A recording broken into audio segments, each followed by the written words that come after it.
What's going on, Cougar fans? Peter Borkowski here on the Cougar Sports Network, bringing you this edition of Coaches Weekly. And once again, I'm joined by head coach of CUC men's basketball, Coach Surles. Welcome back to the show. Excited to talk to you today, Coach. How you doing? Good. Well, I'm sure it was a very busy week for you and your squad. I mean, it was a packed weekend at the Concordia Invitational Tournament. But before we get to CIT, I do want to talk about your Wednesday game at WLC.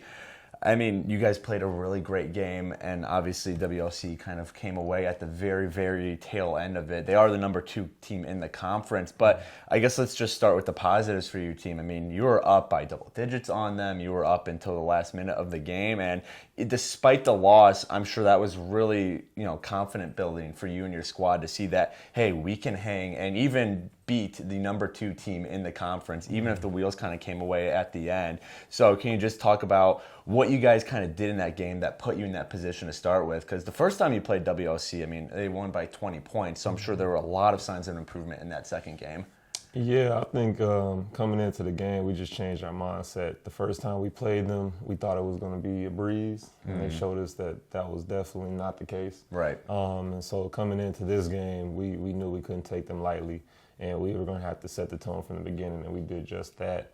From a confidence standpoint, I think it definitely was a boost. It shows that we have everything it takes to not only be at the top of the conference, but win the conference. But we just have to consistently, do those things, and we have to be able to finish games. Right. Well, talking about that, like I said, WOC came away at the very last minute to win it. A couple free throws at the end clinched it.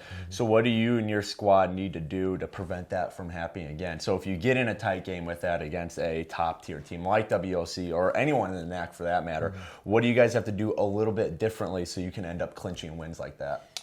I think down the stretch, we just have to be more physical and, take control, grab the loose balls, grab the rebounds, be firm with our movements, with our plays, be crisp.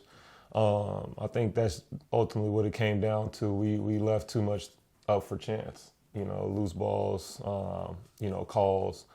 And when you're on the road, especially versus a very good team, you have to go win the game. You can't expect any favors, and we'll learn from it. And I think, we're continuing to get better, which is good. Right.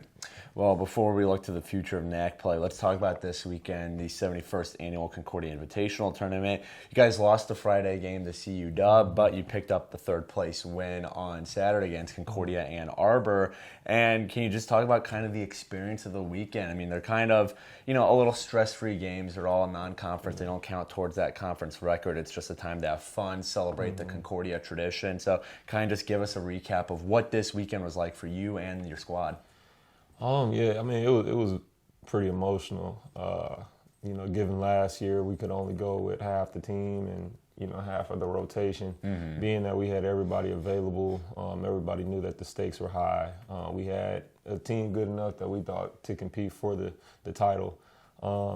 It was emotional, but we got the win, and it was a pretty exciting thing given how things played out, throughout the weekend with all sports. We knew a win could kind of boost the morale a little bit. So the guys kind of took that upon themselves and went out and got the victory. Right.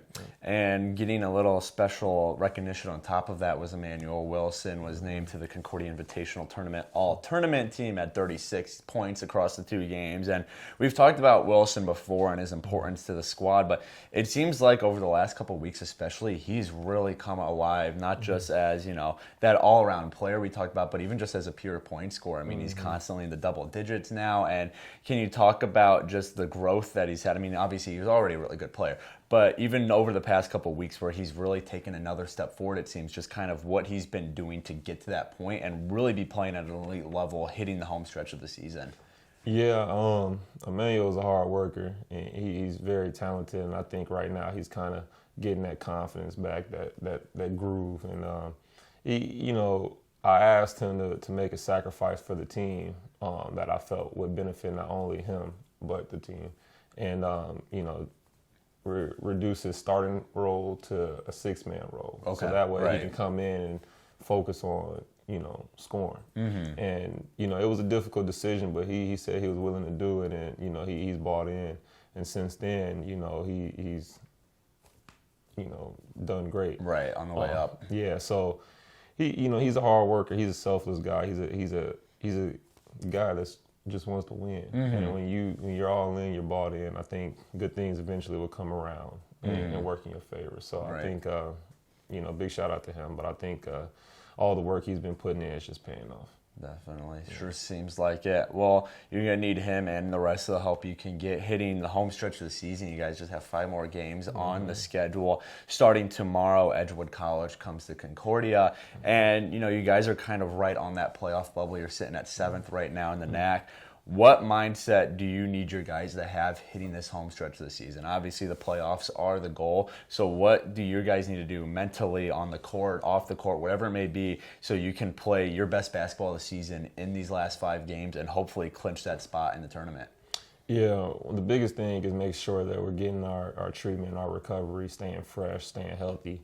But our mindset coming in is however we want to finish is how we will finish. Our next 5 games are verse 5, 6, 8, 9, 10. So essentially, we handle business. We control our destiny. If we want to come and leave it up to chance, we'll just have to roll the dice. But right. I think our guys are locked in, bought in. Even in our losses, the losses we've had in recent weeks have been to exceptional teams. So we've gotten better, and we're continuing to trend in the right direction. Now we just have to go out and just get the job done. Right. It's really nothing else you can say. Right. Yeah. Well, the push to the playoffs for CUC men's basketball continues tomorrow night right here in Geisman Gymnasium. Edgewood College pays CUC a visit. Tip-off is set for 7 p.m. and coverage can be found at our website, cucougars.com. The live stream can be found on our YouTube page, CUC Sports. Coach Surles, thanks for joining me again today. Absolutely. Good luck tomorrow and in the rest of the games this week. I'm looking forward to talking to you again same time next week.